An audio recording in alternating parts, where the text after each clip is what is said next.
Hello everyone, welcome you all on Physics Adhyan. So this is lecture number 29 on Mathematical Physics series और हम लोग vector calculus पढ़ रहे थे। Vector calculus में हम लोगों ने डिफरेंट कोऑर्डिनेट सिस्टम्स पढ़े, कार्टेशियन, पोलर, स्फेरिकल, सिलिंड्रिकल।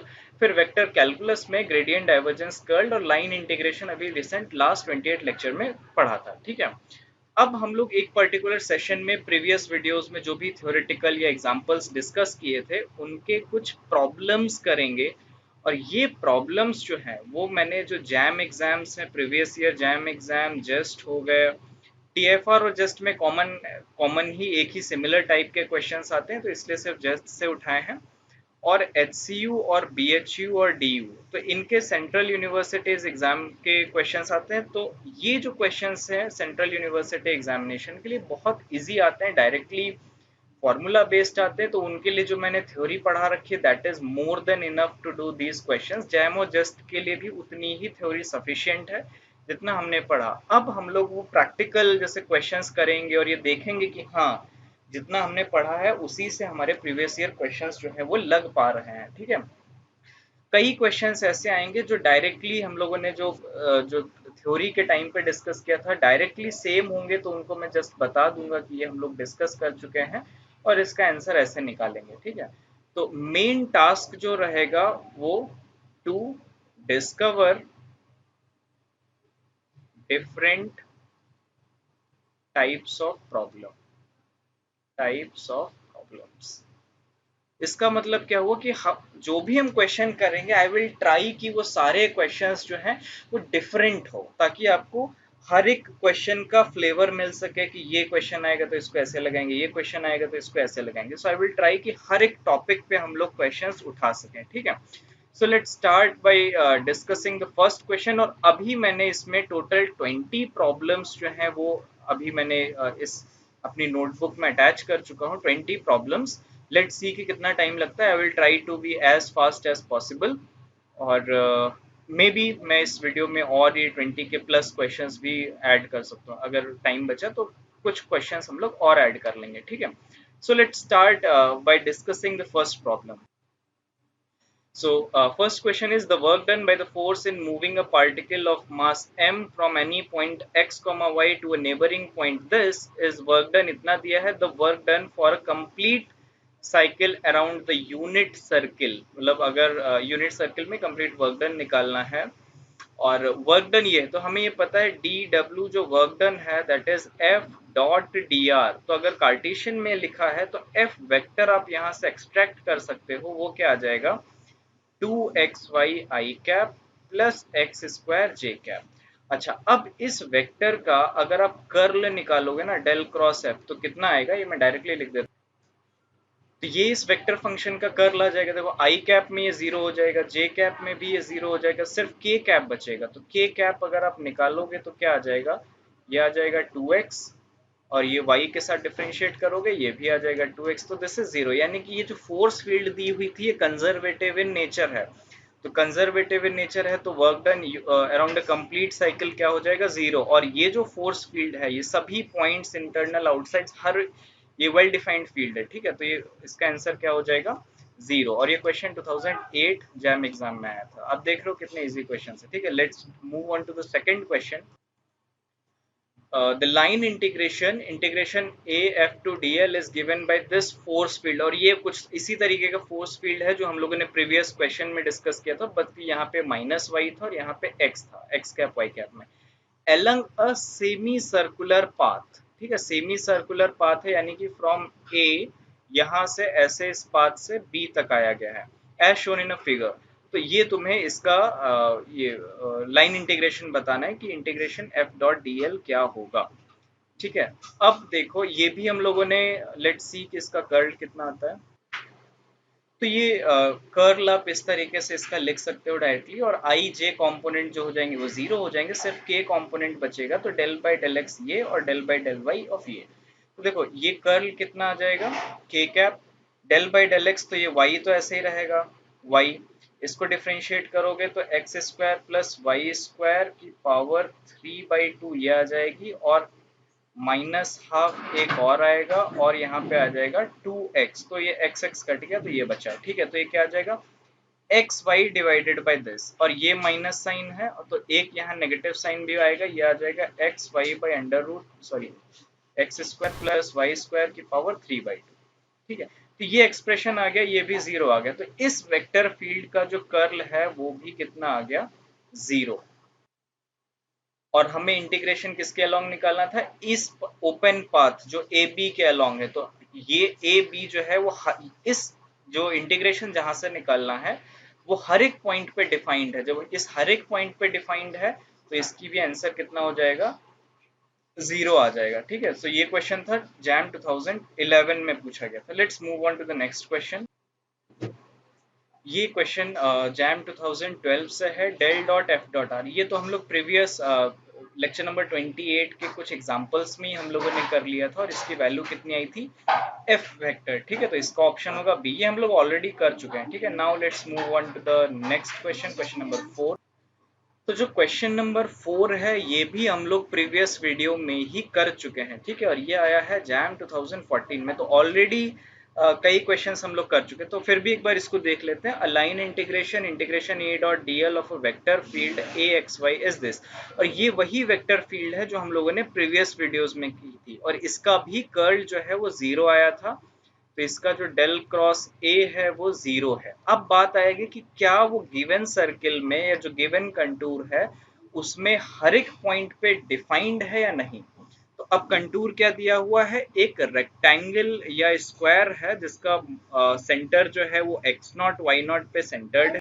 तो ये जो क्वेश्चन नंबर 4 है ये हम लोग ऑलरेडी डिस्कस कर चुके हैं प्रीवियस वीडियोस में, और ये वही वेक्टर फील्ड है जो हम लोगों ने प्रीवियस वीडियो यानी कि लेक्चर 28 में किया था। सो दिस इज, इसका जो डेल क्रॉस ए आएगा वो जीरो है। अब हमें ये पता करना है कि ये जो वेक्टर फील्ड दी है वो किस कंटूर के अलोंग है, और मतलब किस कैसा उसका लाइन इंटीग्रल है, किस पाथ के अलोंग, और क्या वो लाइन इंटीग्रल पाथ के अलोंग और इनसाइड हर एक पॉइंट पे डिफाइंड है या नहीं। तो यहाँ पे एक रेक्टेंगल या स्क्वायर दिया हुआ है जिसका center x not y not, ये क्वेश्चन में दिया हुआ था फिगर। ठीक है, x not y not centered है। देखो ये फील्ड जो है वो हर एक पॉइंट इस इनसाइड और आउटसाइड द सर्कल डिफाइंड है, और ये डिफाइंड कहाँ पे नहीं है, इस 0,0 वाले पॉइंट पे। तो ये प्रीवियस वीडियोस में भी हम लोग डिस्कस कर चुके थे। तो इसका जो line integral A dot D L आएगा that will be equal to zero, और इंडिपेंडेंट होगा एक्स नॉट और वाई नॉट के, सेंटर कहीं पे भी ले लो बट ये इस कंटूर के इनसाइड होना चाहिए, और ये जो गिवन कंडीशन है ये उससे इनसाइड ही आएगा। सो इसका जो ऑप्शन नंबर सी है that is L is independent of x not comma y not and its value is zero, तो ये ऑप्शन इसका सही है। Now let's move on to the next question that is question number 5। और ये एक मतलब डिफरेंट क्वेश्चन है, तो इसको भी हम लोग देख लेते हैं।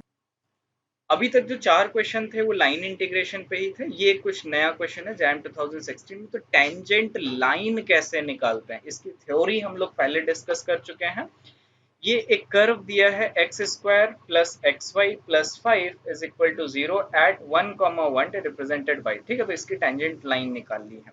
देखो एक्स वाई प्लेन है, तो एक्स वाई प्लेन में आप इसको ऐसा करो, इस पूरे इक्वेशन को एक्स वाई के साथ डिफरेंशिएट कर दो ताकि जो टेंजेंट लाइन आएगी उसकी हमें स्लोप मिल जाए, और फिर इस वो स्लोप इस पॉइंट के अलोंग क्या लाइन बनाएगी वो हम निकाल लेंगे। तो इसका डिफरेंशिएशन करो तो 2x plus X D Y by D X plus Y is equal to zero. तो ये इसका डिफरेंशिएशन हो गया with respect to X D Y D X of this whole equation. So यहाँ से क्या आ जाएगा कि D Y by D X जो है that is -2x plus Y, और ये पूरा होल डिवाइडेड बाई एक्स। ये किस पॉइंट के अलोंग है, 1,1, तो ये स्लोप कितनी आ जाएगी, -3 divided by 1, so this is -3। तो अब स्लोप उस टेंजेंट dy बाई dx क्या है, एक्स वाई कर्व में स्लोप ये रिप्रेजेंट करता है। ठीक है, तो स्लोप इस पॉइंट पे हमने निकाल ली, m ये है, तो y minus one is equal to -3 of x minus one. तो इस इक्वेशन को आप सॉल्व करोगे क्या आ जाएगा, ये आ जाएगा y is equal to -3x और -3 +4 ठीक है, तो ये इस इक्वेशन का सॉल्यूशन आ जाएगा, y is equal to -3x +4। तो -3x+4, तो जो ऑप्शन नंबर 2 है या बी है वो इसका करेक्ट है। तो ये तो एक्स वाई प्लेन था, एक्स वाई कर्व था, इसीलिए इसको निकालना इतना आसान था। अगर ये एक्स वाई जेड में इक्वेशन होती तब कैसे निकालते उस इक्वेशन ऑफ द प्लेन। जैसे यहाँ पे तो एक्स वाई कर्व था, तो जो टेंजेंट आएगी वो एक लाइन आएगी, ठीक है। तो लाइन की इक्वेशन तो हमने निकाल ली। अगर ये फंक्शन, ये वाला फंक्शन सपोज करो एक फंक्शन होता एक्स वाई और जेड का, तो वहां पे टेंजेंट प्लेन आता। तो उस टेंजेंट प्लेन को कैसे निकालेंगे, ये शायद जेस्ट में क्वेश्चन है और ये आगे आने वाले वीडियोस में है क्वेश्चन, ठीक है। तो वो उस टाइम पे हम लोग ये क्वेश्चन डिस्कस करेंगे। So now let's move on to question number 6। Okay, तो ये क्वेश्चन है लाप्लासियन लैपलास इक्वेशन। तो लाप्लास इक्वेशन क्या होता है कि अगर डेल स्क्वायर फाई जो है किसी फंक्शन का जीरो आ जाता है, तो ऐसे इक्वेशंस को हम लोग लाप्लास इक्वेशंस बोलते हैं, ठीक है। तो एक कोई स्केलर फंक्शन है phi X comma Y comma Z, और which satisfies the Laplace equation, then the gradient of phi is, ठीक है। तो ग्रेडियंट ऑफ फाई क्या चीजें हैं, ठीक है। तो इसको हम लोग देख लेते हैं। तो लैपलास इक्वेशन को आप ऐसे लिख सकते हो, del square phi is equal to zero. तो इसको आप ऐसे लिख सकते हो कि del dot of gradient of phi is equal to zero. ये दोनों एक ही चीज है, डेल स्क्वायर को आप ये del dot gradient of phi ऐसे लिख सकते हो, ठीक है। अब ग्रेडियंट ऑफ फाई जीरो है, ग्रेडियंट ऑफ फाई को आप एक स्केलर, एक vector function let say F लिख देते हो, ठीक है। अब आपसे पूछा है कि एफ की प्रॉपर्टीज क्या होंगी, यानी कि ग्रेडियंट ऑफ फाई एस। तो ग्रेडियंट ऑफ फाई हमने लिखा एफ वेक्टर, तो एफ वेक्टर की आपसे प्रॉपर्टीज पूछ रहा है। तो पहली चीज क्या है, डेल डॉट एफ जो आएगा वो जीरो आ जाएगा। अगर डेल डॉट एफ जीरो है तो इसको आप क्या कहते हो, सोलेनॉइडल। तो पहला क्या होगा, तो ग्रेडियंट ऑफ फाई जो होगा वो सोलेनॉइडल इन नेचर होगा। अब आप ये देखो, ग्रेडियंट ऑफ फाई हमने लिखा एक एफ वेक्टर को, और उसका डाइवर्जेंस जो है वो जीरो है। यहां से एक इक्वेशन और आ जाएगी, इसका जो कर्ल होगा ना डेल क्रॉस एफ, वो भी जीरो आ जाएगा। तो ये क्या हो जाएगा, इररोटेशनल फील्ड हो जाएगी। अच्छा, इसको अगर आप इलेक्ट्रोस्टैटिक से जोड़ो, इलेक्ट्रोस्टैटिक, ठीक है। तो इलेक्ट्रोस्टैटिक में लाप्लासियन इक्वेशन जो del square phi is equal to zero होती है, वो चार्ज फ्री रीजन के लिए होती है। चार्ज फ्री रीजन, ऐसी जहां पे चार्ज नहीं है वहां पे Laplacian equation del square phi जो है वो फॉलो होगा। वहाँ फाई जो होगा वो पोटेंशियल होता है। तो तो पोटेंशियल, तो ये जो ग्रेडियंट ऑफ फाई है, तो ग्रेडियंट ऑफ फाई जो होता है वो क्या आ जाएगा, इलेक्ट्रिक फील्ड आ जाएगी इलेक्ट्रोस्टैटिक में। तो इलेक्ट्रिक फील्ड अगर चार्ज फ्री रीजन में लिख रहे हो, और इलेक्ट्रोस्टैटिक का ये पूरा केस है, तो इलेक्ट्रो ये तो कंजर्वेटिव इन नेचर होगा, तो डेल क्रॉस ई जो होगा वो जीरो आ जाता है, ठीक है। और डेल डॉट ई जो होता है that is rho by epsilon not. मतलब मैक्सवेल्स इक्वेशन है, first Maxwell's equation, del dot E is rho by epsilon not. अब चार्ज फ्री रीजन है, इसका मतलब रो जो है वो जीरो है, तो it means del dot E भी जीरो है। तो यहां से भी आप इसको सोलेनॉइडल और इररोटेशनल फील्ड प्लस इररोटेशनल ये कंक्लूड कर सकते हो। अगर आपको मैथमेटिकल मतलब मैथमेटिक्स से यहाँ से नहीं समझ में आया, तो आप इलेक्ट्रोस्टैटिक का एग्जाम्पल लेके आप इस क्वेश्चन को समझ सकते हो, ठीक है। Now let's move on to the next question, that is question number 7। ये क्वेश्चन जैम 2019 में आया था, and that is multiple select question. Multiple select question यानी कि एक से ज्यादा भी आंसर इसमें करेक्ट हो सकते हैं। तो let's see, gradient of a scalar field S has the following characteristic। तो gradient of S जो है उसके पास कौन कौन से characteristics होते हैं। Let's first, line integration of a gradient is path independent. ये हम लोग प्रीवियस वीडियो में लिखा था, जहां पे वो फाई बी माइनस फाई ए का टर्म आ रहा था, तो वो भी पाथ इंडिपेंडेंट आ रहा था, ठीक है। तो line integration of a gradient is path independent, ये हम लोग लेक्चर 28 से कवर कर चुके हैं। Closed line integration of a gradient is zero, ये भी हम लोगों ने लेक्चर 28 में कवर किया था, ठीक है। ये भी ऑप्शन ट्रू है। gradient of S is a measure of the maximum rate of a change in a field S और gradient of S इसका स्केलर क्वांटिटी, तो ये तो ऑप्शन गलत है. Gradient of S is a measure of maximum rate of change in the field S. So this option C is also correct because gradient जो है वो maximum rate of change तुम्हें बताता है. ठीक है, ये हम लोगों ने कुछ previous video lecture number something है जहां पे हम लोगों ने ग्रेडियंट टॉपिक डिस्कस किया था, वहां पे हम लोगों ने डिस्कस किया था. तो इसका ऑप्शन क्या आ जाएगा, ए बी सी. तो ये इसके करेक्ट ऑप्शंस हैं. तो ये जैम के कुछ क्वेश्चंस थे और ये देख रहे हो आप लोग बहुत इजी क्वेश्चंस आते हैं. तो ये एक स्कोरिंग टॉपिक है, जो वेक्टर कैलकुलस है वो जैम के पॉइंट ऑफ व्यू से एक स्कोरिंग टॉपिक है. तो आप लोग इसको मिस मत करो और ये टॉपिक जरूर पढ़ो, अच्छे से पढ़ो. ठीक है, तो अब हम लोग करते हैं जेस्ट के कुछ क्वेश्चंस कर लेते हैं.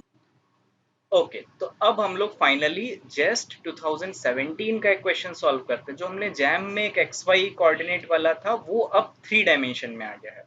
क्वेश्चन क्या है, what is the equation of the plane which is tangent to the surface this at a point this. अब हमें प्लेन की इक्वेशन बतानी है. ठीक है, तो सरफेस हमारे पास फाई क्या दिया हुआ है, एक्स वाई जेड -4. ठीक है, ये हमारा एक स्केलर फंक्शन दिया हुआ है, या इसको इक्वल टू 4 कर दो, कुछ भी कर लो, इट डजेंट मैटर. ठीक है, अब हमें सबसे पहले इस सरफेस के अलोंग नॉर्मल वेक्टर निकालना है. नॉर्मल वेक्टर क्यों, अगर हमें नॉर्मल वेक्टर पता है, सपोज करो ये प्लेन है, ठीक है, और ये टेंजेंट है.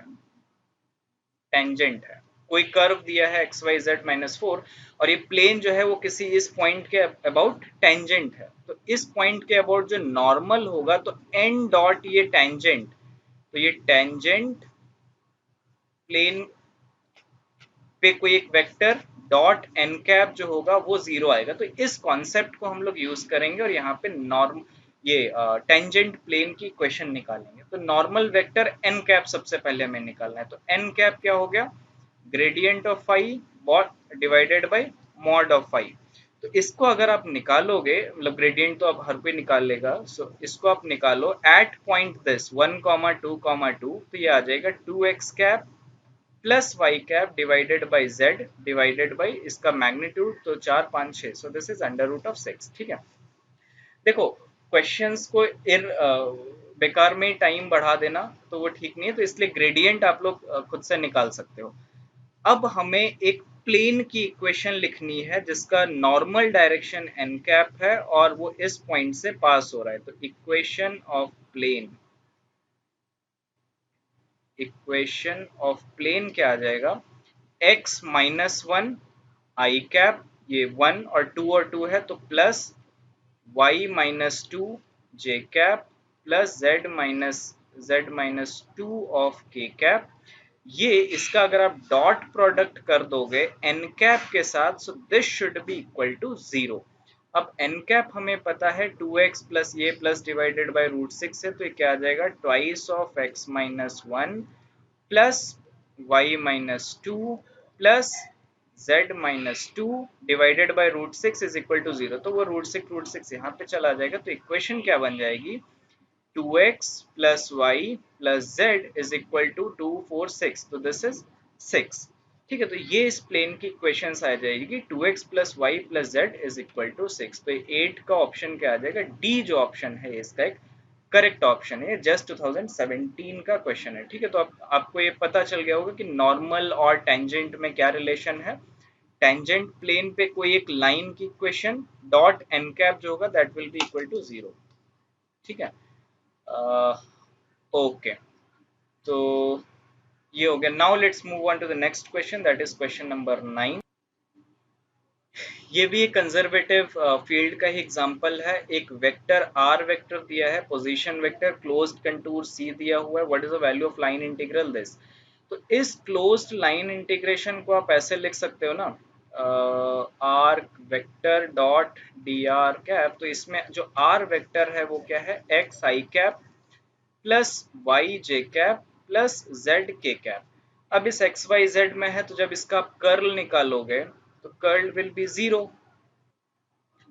तो ये जो कर्ल निकालोगे तो ये पूरा आपका 0 आ जाएगा. कर्ल 0 आ जाएगा तो इररोटेशनल फील्ड है, कंजर्वेटिव, सॉरी कंजर्वेटिव फील्ड है, कंजर्वेटिव फील्ड है तो क्लोज्ड पाथ के अलोंग जो है वो इसका जो इंटीग्रेशन आएगा वो जीरो आएगा, और ये जो फील्ड है, ये जो फील्ड इक्वेशन है वो हर एक पॉइंट पे डिफाइंड है, सो इसका ऑप्शन नंबर ए जो है वो एक करेक्ट आंसर आ जाएगा। ठीक है, now let's move on to the next question, जो कि क्वेश्चन नंबर 10 है। Suppose psi A is a conservative vector, A is non-conservative vector and psi is a non-zero scalar everywhere. So which of the following is true? This is from just 2019. तो psi A एक conservative है, तो it means del cross psi of A जो होगा that will be equal to zero. और ये identity हम लोग जब कर्ल पढ़ रहे थे तब देखा था, तो ये जो आइडेंटिटी है that is gradient of psi cross A plus psi del cross A is equal to zero. ये एक्सप्रेशन आ गया। अब ऑप्शन से अगर आप मैच करोगे तो ये एक्सप्रेशन जीरो है, इसको आप लेफ्ट हैंड साइड या राइट हैंड साइड किसी भी तरफ ले जाओ तो psi of del cross A जो है that will be become negative of gradient of psi cross A. अब इस पूरे फंक्शन को आप डॉट प्रोडक्ट विथ ए के साथ कर दो, तो this is with dot product of A vector, और इसको आप dot product with A vector कर दो। तो देखो ये एक इसके ये एक मतलब कर्ल है, ए क्रॉस बी है, मतलब क्रॉस प्रोडक्ट है दो वेक्टर्स के बीच में और फिर डॉट प्रोडक्ट है, तो ये क्या है, vector triple product, scalar triple product. This is scalar triple product, और हमें ये पता है स्केलर ट्रिपल प्रोडक्ट में अगर कोई दो वेक्टर्स सेम है तो उसका जो एक्सप्रेशन है that turns out to be zero, और ये साई एक स्केलर फंक्शन है, तो ये ओवरऑल क्वांटिटी क्या आ गई, gradient of curl of A dot product with A vector जो है वो जीरो आएगा। ठीक है, तो ऑप्शन नंबर ए जो है वो इस ऑप्शन का करेक्ट आंसर है। Now let's move on to the question number 11। देखो क्वेश्चन अब तो स्क्रीन पे दिख ही रहा है ना, तो आप वीडियो को पॉज कर लिया, वहां पे क्वेश्चन पढ़ लिया करो, फिर मतलब सॉल्यूशन देखा करो और कोशिश करो कि क्वेश्चन खुद से ट्राई करो। Now let's move on to the question number 11। देखो पूरा क्वेश्चन सॉल्व करने का कोई मतलब नहीं है, मैं बस इसमें आपको फॉर्मूला एक्सप्रेशन निकाल दूंगा कि कैसे इसको सॉल्व करना है। ठीक है, which of the following vector lie along the line of intersection of two planes this and this। तो देखो कोई दो प्लेन दिए हुए हैं, सपोज करो कि आपके पास एक कोई प्लेन है इस तरीके से, लेट से सपोज एक कोई प्लेन है आपके पास और एक दूसरा प्लेन है कुछ इस तरीके से, ठीक है, और उनका जो इंटरसेक्शन है वो सपोज किया कि ये पॉइंट है, तो इसके अलोंग जो वेक्टर होगा वो हमें दिखाना है। ठीक है, ये किसी एंगल पे भी क्रॉस कर सकते हैं, कुछ भी हो सकता है। तो देखो ये जो प्लेन है इसका जो नॉर्मल आएगा लेट से n1 डॉट है, इसका जो प्लेन है वो n2 डॉट आएगा, जो नॉर्मल ग्रेडियंट से जो नॉर्मल यूनिट वेक्टर निकलता है वो, और ये मान लो n वेक्टर है, तो ये इस प्लेन पे होगा, n वेक्टर जो होगा वो दोनों के प्लेन पे होगा, और n1 और n2 क्या होंगे, दोनों प्लेन के परपेंडिकुलर होंगे।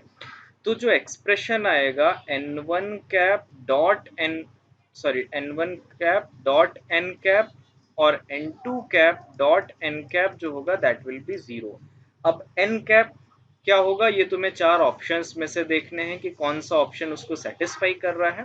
अब n1 कैप क्या होगा, n1 कैप क्या आएगा, gradient of phi divided by mod of gradient of phi. तो ये मान लो तुम्हारा लेट से सरफेस 1 है और ये लेट से तुम्हारा सरफेस 2 है, तो this is surface 1, this is surface 2, किसी को भी कुछ ले सकते हो।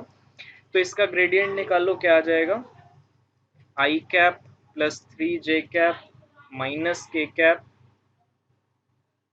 Minus of k cap divided by इसका modulus 9 10 11 under root 11। And two cap क्या आ जाएगा, similarly gradient of phi divided by mod of gradient of phi, तो ये क्या आ जाएगा, 2i cap minus 2j cap plus 4k cap divided by under root of 16 4 8 20 24 24। ठीक है, अब देखो ये ऑप्शंस तुम्हें मैच करने हैं, अब ये ऑप्शंस चेक कर लो कि किस ऑप्शन के साथ ये कंडीशन सेटिस्फाई हो रही है, और वो जो ऑप्शन ये है 10i cap minus 6j cap minus 8 cap, ये जो ऑप्शन नंबर बी है वो सेटिस्फाई करा। एक मैं आपको करा के दिखा देता हूँ, तो this will be 10 minus 18 minus plus 8, so this is equal to 0, और ये हो जाएगा 20 plus 12 minus 20 this is 32, so this is equal to 0। तो ऑप्शन नंबर बी जो है वो करेक्ट है। Now let's move on to the next question. ये क्वेश्चन जस्ट से ही है, 2019 से है। इसमें क्या क्या क्वेश्चन है, what is the angle between the surface this and this eight point this. Angle बताना है, बीच का एंगल कितना होगा। तो दो सरफेसेस के बीच का जो एंगल होता है ना, वो उनके जो नॉर्मल के जो बीच का एंगल होता है, जो उनके नॉर्मल वेक्टर होते हैं, यानी कि ग्रेडियंट यूनिट, ग्रेडियंट से जो यूनिट नॉर्मल वेक्टर होता है उनके इक्वल होता है। तो लेट्स से कि ये वन है, ये कोई फंक्शन मान लेते हैं, लेट्स से ये एफ है, ये जी है, ठीक है, ये वन और टू दो प्लेन है। तो एन वन कैप जो हम निकालेंगे that is gradient of F divided by mod of gradient of F. इसको जब आप कैलकुलेट करेंगे इस पॉइंट पे, this is calculated at one comma minus one comma one, तो ये जो वैल्यू आएगी this is minus two j cap plus two k cap. देखो कैलकुलेशन करने से कोई फायदा नहीं है, मतलब मुझे स्पेशली, क्योंकि ये सारे क्वेश्चंस मैं एक बार कर चुका हूँ आपको कराने से पहले, तो इसलिए आई वुड सजेस्ट कि जो भी आप कर रहे हो, मतलब जो भी आप क्वेश्चन ये देख रहे हो, तो उसको आप खुद से एक बार ट्राई करो, या मैंने एन वन कैप पे लिख दिया तो इसको वेरीफाई करो कि ये आ रहा है नहीं आ रहा है, ठीक है। और इनके बीच का जो एंगल होता है कॉस थीटा, तो दो वेक्टर्स हैं n one n two cap, इनके बीच का एंगल क्या हो जाएगा, सिमिलरली कॉस थीटा क्या आ जाएगा, एन वन कैप, ये वैसे मैंने एन वन कैप नहीं लिखा है, दिस इज जस्ट ग्रेडियंट, तो यह क्या आ जाएगा, n one cap dot n two cap, क्योंकि मॉडुलस तो इन दोनों का वन हो जाएगा। So divided by mod of minus two j cap plus two k cap, इसका मॉड भी होगा divided of mod of minus two i cap minus two j cap, ठीक है। तो अब ये करेक्ट एक्सप्रेशन है। तो यहाँ से थीटा आप निकालोगे, this will come out to be 60 degree, क्योंकि इसकी n one dot n two की जो वैल्यू आ रही है that is coming out to be half, ठीक है। Okay, now let's move on to the question number 13। जल्दी जल्दी इसलिए भी करा रहे हैं क्योंकि calculation, gradient, normal, unit normal, vector, angle निकालने, सारी चीजें आपको जानते हो, just I am giving you an idea कि कैसे सॉल्व करना है। ये क्वेश्चन कैरियर इंडिवियर की जो कोचिंग इंस्टीट्यूट है उसकी वेबसाइट, उसकी किसी बुकलेट से मैंने लिया। This is del square of log of r. तो ये आपको निकालना है laplacian operator of this scalar function of log r. तो डेल स्क्वायर, देखो ये जो फंक्शन है that is function of r, तो हमें थीटा और फाई वाले लैप्लासियन टर्म की जरूरत नहीं है। तो ये एक्सप्रेशन क्या था, one by h one h two h three del by, यहाँ पे आ जाएगा del by del r h one, sorry h two h three by h one del by del r of f of r, ठीक है। तो ये expression आ जाएगा इसका del square f of r का। एफ ऑफ आर क्या है, मेरा लॉग आर। तो इसको जब आप कैलकुलेट करोगे तो ये सिंपली आ जाएगा one by r square del by del r square del by del r of log of r. तो लॉग ऑफ क्या आर क्या आ जाएगा, one by r. One by r से ये आर स्क्वायर कैंसिल हो, क्या बचेगा, वन बाई आर। तो ये सॉरी आर, तो ये पूरा एक्सप्रेशन क्या है, आर लिखा है। डेल बाई डेल आर लिखोगे तो आर आएगा, तो इसका आंसर जो हो जाएगा वन बाई आर स्क्वायर, यानी कि जो बी है ये इसका करेक्ट ऑप्शन है। Now let's move on to the question number 14। ये स्केलर ट्रिपल प्रोडक्ट का एक एग्जांपल है कि ये वेक्टर एक्चुअली रिप्रेजेंट क्या करता है। अगर स्केलर ट्रिपल प्रोडक्ट किसी भी वेक्टर का, किसी भी तीन वेक्टर्स का स्केलर ट्रिपल प्रोडक्ट जीरो है, तो व्हाट डज इट इम्प्लाई।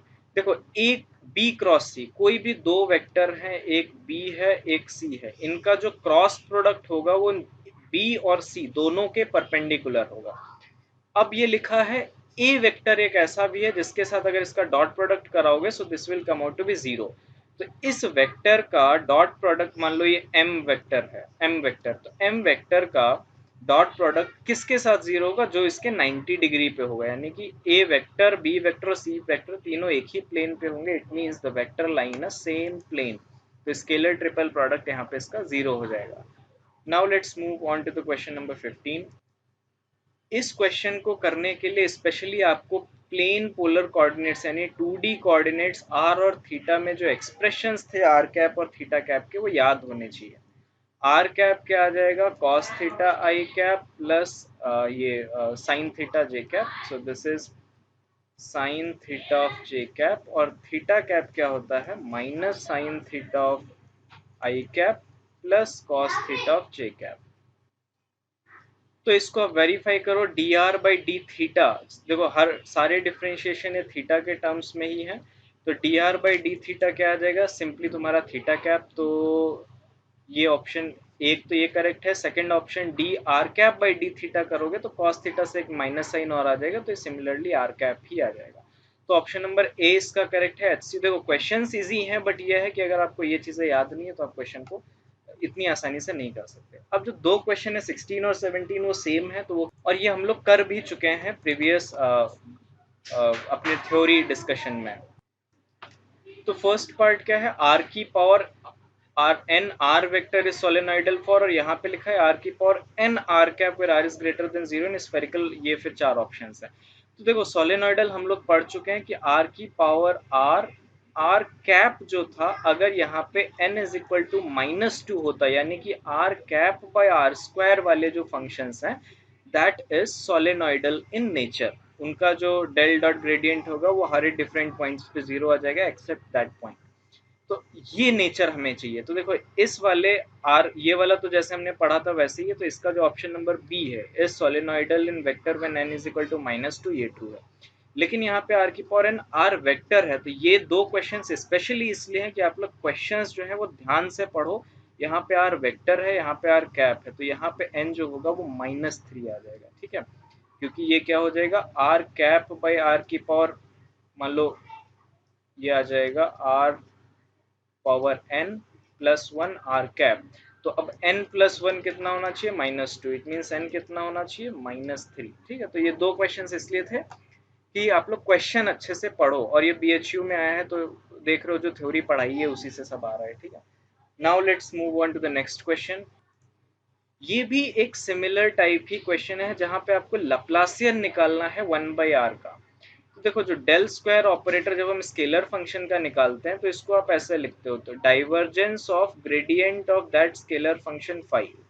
तो लप्लासियन ऑफ फाई जो है उसको आप लिख सकते हो gradient of divergence of phi. तो अब इस फंक्शन को हम ऐसे लिखते हैं, डेल स्क्वायर ऑफ 1/r जो है वो क्या आ जाएगा, del dot of gradient of 1/r। तो ग्रेडियंट ऑफ 1/r क्या हो जाएगा, del dot of minus r cap by r square. अब ये क्या आ जाएगा, minus del dot r cap by r square. अब ये हमें डाइवर्जेंस, ये हम देख चुके हैं, ये सोलेनोइडल इन नेचर है, अभी जो प्रीवियस क्वेश्चन किए वही है। और इसकी वैल्यू कितनी आती थी, 4 पाई डेल्टा ऑफ आर। ये हम लोग थ्योरी में भी पढ़ चुके हैं कि कैसे ये आता है। तो ये बस नेगेटिव साइन यहाँ पे, तो देखो यहाँ पे पॉजिटिव साइन भी है, नेगेटिव साइन भी है, दोनों, ये पॉजिटिव साइन और नेगेटिव साइन दोनों ऑप्शन है। तो आपको ध्यान रखना है कि यहाँ पे नेगेटिव साइन आएगा, वो यहाँ पे इस ग्रेडियंट 1/r से आया है, ठीक है। और ये इसकी जो वैल्यू है that is 4 pi delta of r. तो इसका जो ऑप्शन नंबर सी है वो करेक्ट ऑप्शन है, ठीक है। दो क्वेश्चन हम लोग और देख लेते हैं क्योंकि time already I guess 30+ minutes हो चुके हैं इस वीडियो को बनाते हुए। ये क्वेश्चन हम लोग कर चुके हैं क्योंकि ये मैं जब इसकी बुकलेट देख रहा था तो इसमें क्वेश्चन था, इट्स वो सेम क्वेश्चन जो कि हम लोग थ्योरी में डिस्कस कर चुके हैं। अगर आपको ऐसे नहीं पता है कि किस तरीके की किस वेक्टर फील्ड का कर्ल जो है वो जब फाइनाइट कर्ल निकालना है, यानी कि डेल क्रॉस एफ जो है वो नॉन जीरो होना चाहिए।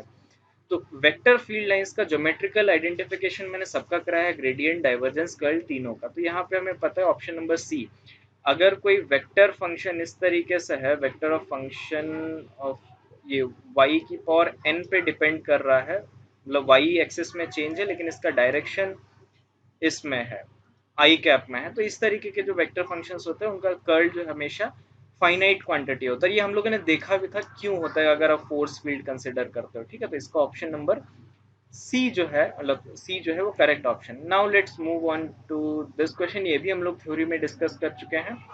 A line integral a vector vanishes about every closed path a must be। देखो every closed path, कोई भी closed path ले लो उसका line integral हमेशा जीरो होता है, तो हमेशा कंजर्वेटिव फील्ड्स का होता है। तो a जो होगी वो कंजर्वेटिव फील्ड होगा। तो curl of a vector function gradient, तो यानी कि a डेल क्रॉस a जो है वो जीरो है, then a can be written as gradient of a scalar function. So this is the correct option. तो 20 क्वेश्चंस हम लोगों ने अभी तक किया, और क्वेश्चंस करने पे हो तो अभी बहुत से क्वेश्चंस और बन सकते हैं इसी टॉपिक्स पे कि क्वेश्चंस हम लोग करते रहें और सिर्फ क्वेश्चन ही करते रहेंगे, आगे की थ्योरी डिस्कशन नहीं कर पाएंगे। तो ये बीच में सेशन प्रॉब्लम्स का बहुत ज़रूरी था और इम्पोर्टेंट भी था कि हम लोग जो पहले बहुत टाइम से हम लोगों ने क्वेश्चंस नहीं किए थे, थ्योरी थ्योरी और एग्जांपल्स पढ़ते आ रहे थे। तो ये जो पर्टिकुलर प्रॉब्लम, ये वीडियो है, वो इसलिए भी इम्पोर्टेंट था कि जितनी हम थ्योरी कर रहे हैं वो इनफ है, सफिशिएंट है। प्रीवियस ईयर क्वेश्चंस पेपर और जितने भी एग्जाम्स में आ रहे हैं उनको करने के लिए इतना सफिशिएंट है। क्योंकि कई बार स्टूडेंट से पूछते हैं कि जो हम, जैसे जो मैं वीडियो लेक्चर्स आपको यूट्यूब पे प्रोवाइड करा रहा हूँ, क्या ये जैम कंपटीशन या किसी पर्टिकुलर कंपटीशन के लिए सफिशिएंट है या नहीं, तो उनसे मेरा फिर से यही आंसर है कि yes, they are more than sufficient. कि जितना जैम वालों को चाहिए उससे ज़्यादा कंटेंट मैं हमेशा प्रोवाइड करता हूँ, कि कभी ऐसा ना हो कि कोई एक्स्ट्रा टॉपिक से वो लोग क्वेश्चन पूछ दे और तुमको ये ना लगे कि हमें नहीं आता है। But you have to be consistent, आपको सारे वीडियोस देखने होंगे, एक एक स्किप करके नहीं देखने होंगे, पूरे वीडियोस वॉच करने होंगे। That's was the main motivation. और जो लोग इस वीडियो के एंड तक आते हो उन्हीं को ये, क्योंकि एंड में मैं हमेशा इस तरीके के टॉक्स करता रहता हूँ, तो एंड में जब आओगे तभी ये चीज़ें पता चलेंगी कि मैं क्या मोटिवेशन है, क्यों कर रहा हूँ, कैसे कर रहा हूँ, और इम्पोर्टेंट है या नहीं है। तो जो लोग एंड तक आते हैं उनको डेफिनेटली कुछ ना कुछ इम्पोर्टेंट चीज़ें मिलेंगी, दैट्स फॉर श्योर।